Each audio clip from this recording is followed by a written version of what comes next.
हरतालिका तीज पूजा विधि। हरतालिका तीज पर व्रत रखकर भगवान शिव और माता पार्वती की विधि विधान से पूजा अर्चना करनी चाहिए। नियमानुसार हरतालिका तीज प्रदोष काल में किया जाता है। सुबह उठकर स्नानादि के बाद भगवान शिव और माता पार्वती को साक्षी मानकर व्रत का संकल्प लें। दिन भर निर्जला व्रत रहें। सूर्यास्त के बाद के प्रदोष काल में भगवान शिव और माता पार्वती की रेत से बनी मूर्ति को स्थापित कर पूजा करें। पूजा के दौरान सुहाग की सभी वस्तुओं को माता पार्वती को अर्पित करें। हरतालिका तीज की कथा सुने व आरती करें। हरतालिका तीज व्रत कथा।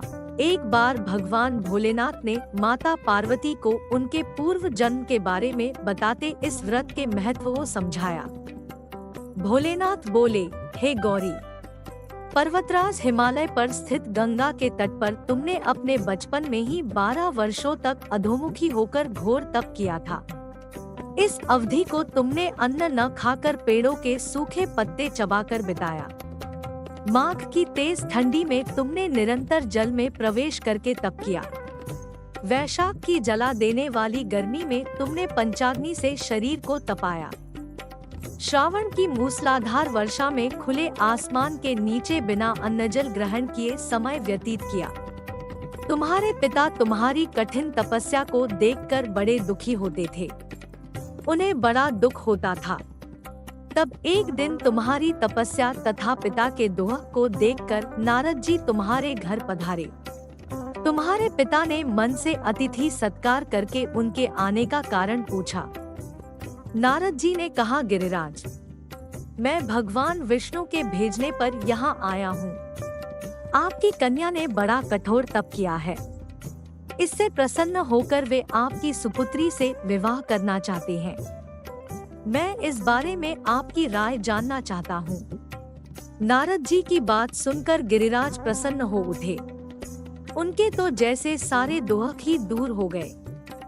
प्रसन्नचित होकर वे बोले, श्रीमान, यदि स्वयं विष्णु मेरी कन्या से विवाह करना चाहते हैं तो भला मुझे क्या आपत्ति हो सकती है।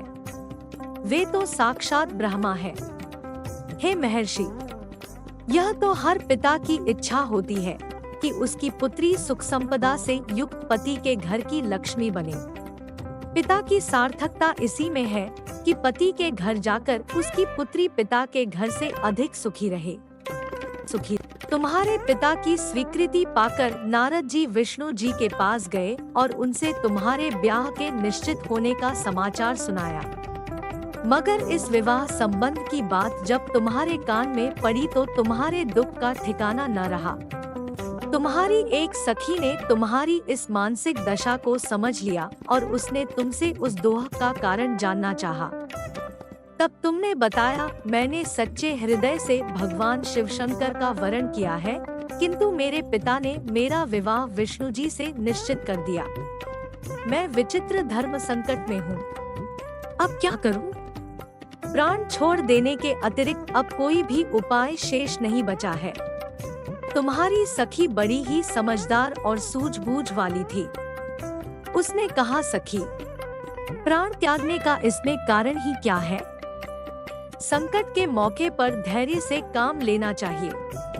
नारी के जीवन की सार्थकता इसी में है कि पति रूप में हृदय से जिसे एक बार स्वीकार कर लिया, जीवन पर्यंत उसी से निर्वाह करे। सच्ची आस्था और निष्ठा के समक्ष तो ईश्वर को भी समर्पण करना पड़ता है। मैं तुम्हें घने जंगल में ले चलती हूँ, जहाँ तुम तप भी कर सको और जहाँ तुम्हारे पिता तुम्हें खोज भी न पाए। वहाँ तुम साधना में लीन हो जाना। मुझे विश्वास है कि ईश्वर अवश्य ही तुम्हारी सहायता करेंगे। तुमने ऐसा ही किया। तुम्हारे पिता तुम्हें घर पर न पाकर बड़े दुखी तथा चिंतित हुए। वे सोचने लगे कि तुम जाने कहाँ चली गई। मैं विष्णु जी से उसका विवाह करने का प्रण कर चुका हूँ।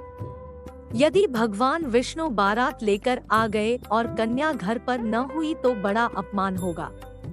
मैं तो कहीं मुंह दिखाने के योग्य भी नहीं रहूंगा। यही सब सोचकर गिरिराज ने जोर शोर से तुम्हारी खोज शुरू करवा दी। इधर तुम्हारी खोज होती रही और उधर तुम अपनी सखी के साथ नदी के तट पर एक गुफा में मेरी आराधना में लीन थी। भाद्रपद शुक्ल तृतीया को हस्त नक्षत्र था। उस दिन तुमने रेत के शिवलिंग का निर्माण करके व्रत किया। रात भर मेरी स्तुति के गीत गाकर जागी। तुम्हारी इस कठिन तपस्या के प्रभाव से मेरा आसन डोलने लगा। मेरी समाधि टूट गई। मैं तुरंत तुम्हारे समक्ष जा पहुंचा और तुम्हारी तपस्या से प्रसन्न होकर तुमसे वर मांगने के लिए कहा। तब अपनी तपस्या के फलस्वरूप मुझे अपने समक्ष पाकर तुमने कहा, मैं हृदय से आपको पति के रूप में वरण कर चुकी हूँ। यदि आप सचमुच मेरी तपस्या से प्रसन्न होकर आप यहाँ पधारे हैं, तो मुझे अपनी अर्धांगिनी के रूप में स्वीकार कर लीजिए। तब मैं तथास्तु कहकर कैलाश पर्वत पर लौट आया। प्रातः होते ही तुमने पूजा की समस्त सामग्री को नदी में प्रवाहित करके अपनी सहेली सहित व्रत का पालना किया। उसी समय अपने मित्र बंधु व दरबारियों सहित गिरिराज तुम्हें खोजते खोजते वहां आ पहुँचे और तुम्हारी इस कठिन तपस्या का कारण तथा उद्देश्य पूछा। उस समय तुम्हारी दशा को देखकर गिरिराज अत्यधिक दुखी हुए और पीड़ा के कारण उनकी आंखों में आंसू उमड़ आए थे। तुमने उनके आंसू पोंछते हुए विनम्र स्वर में कहा, पिताजी, मैंने अपने जीवन का अधिकांश समय कठोर तपस्या में बिताया है। मेरी इस तपस्या का उद्देश्य केवल यही था कि मैं महादेव को पति के रूप में पाना चाहती थी। आज मैं अपनी तपस्या की कसौटी पर खरी उतर चुकी हूँ। आप क्योंकि विष्णु जी से मेरा विवाह करने का निर्णय ले चुके थे, इसलिए मैं अपने आराध्य की खोज में घर छोड़कर चली आई। अब मैं आपके साथ इसी शर्त पर घर जाऊंगी कि आप मेरा विवाह विष्णु जी से न करके महादेव जी से करेंगे। गिरिराज मान गए और तुम्हें घर ले गए। कुछ समय के पश्चात शास्त्रोक्त विधि विधान पूर्वक उन्होंने हम दोनों को विवाह सूत्र में बांध दिया। हे पार्वती, भाद्रपद की शुक्ल तृतीया को तुमने मेरी आराधना करके जो व्रत किया था, उसी के फलस्वरूप मेरा तुमसे विवाह हो सका। इसका महत्व यह है कि मैं इस व्रत को करने वाली कुनारियों को मनोवांछित फल देता हूँ।